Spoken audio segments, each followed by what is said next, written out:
इस बहती नदी की कलकल आवाज को सुनिए, कितनी मनमोहक जलधारा है। अब इस नाले को देखिए, दोनों एक ही शहर की तस्वीर है। इस शहर का नाम भागलपुर है। भागलपुर देश का दूसरा सबसे प्रदूषित शहर है। Centre for research on energy and clean air की रिपोर्ट ऐसा ही बताती है। इससे पहले देश के 10 शीर्ष प्रदूषित शहरों में भागलपुर लगातार रहा है। पूरा विश्व आज पर्यावरणीय दृष्टि से पर्यावरणीय संकट के दौर से गुजर रहा है।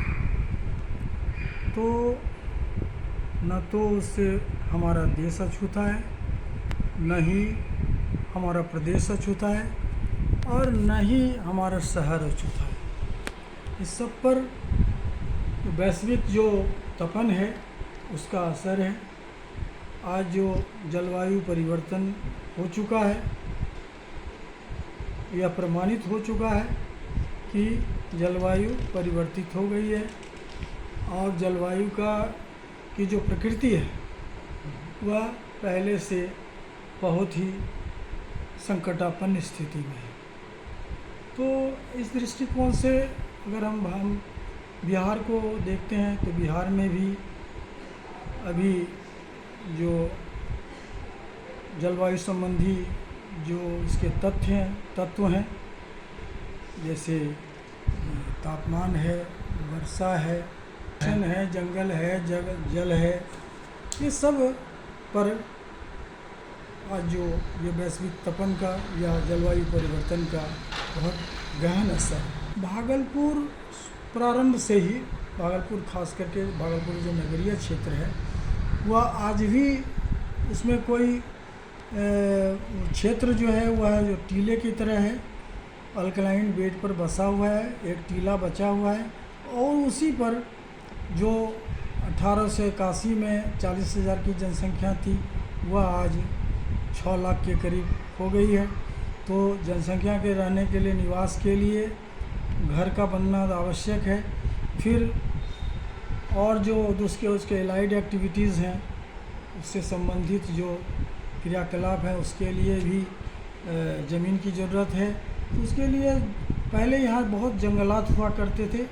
अब पर्यावरण इतना अच्छा था कि अंग्रेज़ लोग यहाँ बसते थे। अंग्रेज़ लोगों को यहाँ बड़ा ही अनुकूल वातावरण मिलता था और वो यहाँ मज़े से रहते थे। गर्मियों में यहाँ पर आकर, गर्मियों में भी आप कलकत्ता से यहाँ चेंजर्स आते थे लोग और यहाँ आनंदित होते थे यहाँ के वातावरण से, पर्यावरण से। वो लोग हर एक वर्ष वो आते थे। लेकिन आज गंगा में पूरा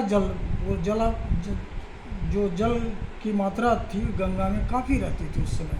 अभी तो गंगा बिल्कुल रिबन की तरह, पतली धारा की तरह, नीली धारा की तरह, अगर हम दूर संवेदन से उसका छायाचित्र लेते हैं तो देखते हैं एकदम छोटी सी रिबन। अब कुछ दिन के बाद तो लगता है कि लोग पैदल ही गंगा पार कर जाएंगे। ऐसा अगर रहा कि गंगा में जल की कमी हुई, जो जगह जगह बांध बन गया। तो नदी का भी असर था शहर पर। नदी में जो जल था तो उसका भी उस नदी के जल को टच करती हुई जो वायु शहर में आती थी उससे ठंडक शहर का वातावरण बिल्कुल अनुकूल रहता। हाँ, निवास के अनुकूल रहता था। तो अभी जो है सो ये वृक्ष कट गए हैं और पूरा अर्बन मोजाइक हो गया है। यानी कि सब जगह सीमेंट कंक्रीट से जो धरती ढक गई है।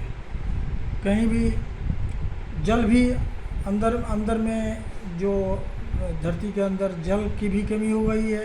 जल स्तर पूरा नीचे गिर जाता है गर्मी के दिनों में। तो यह भी एक असर है। ऊपर सूखी पपड़ी बच जाती है ये जो तो उसका भी यह असर है कि वो हम अधिक गर्मी, अधिक तपन महसूस करते हैं, अधिक उष्मा महसूस करते हैं। साथ ही जो गंगा नदी में जो दियारा लैंड है, दियारा लैंड पर जो वो डजलिंग सैंड जिसको कहते हैं, गंगा वो तपा हुआ बालू जो है उसका भी असर होता है। वह हवाएं भी उससे मिल कर के शहर की ओर आती है, तो उससे भी ऊष्मा बढ़ जाती है शहर की। तो ये हम देखते हैं कि यह बहुत ही भयावह स्थिति आने वाली है। जल मिलेगा नहीं, जितने जल निकाय थे वो सब सूख जाते हैं अब, और जो जल निकाय की संख्या में ज़बरदस्त गिरावट आई है।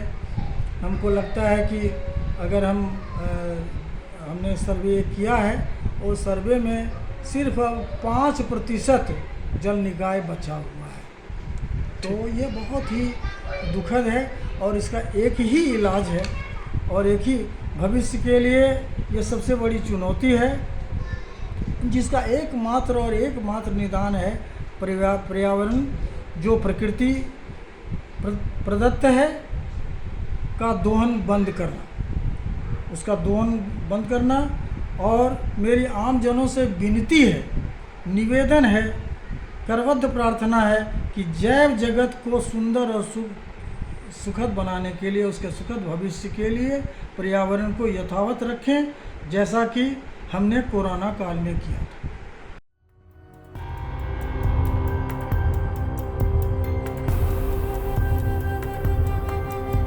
अंधाधुंध शहरीकरण से भी भागलपुर की जमीन बंजर होती जा रही है।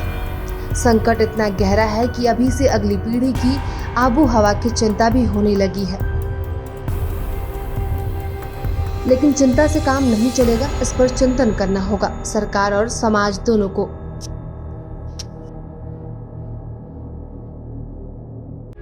प्रभातखबर.com, विश्वास वही, रफ्तार नहीं।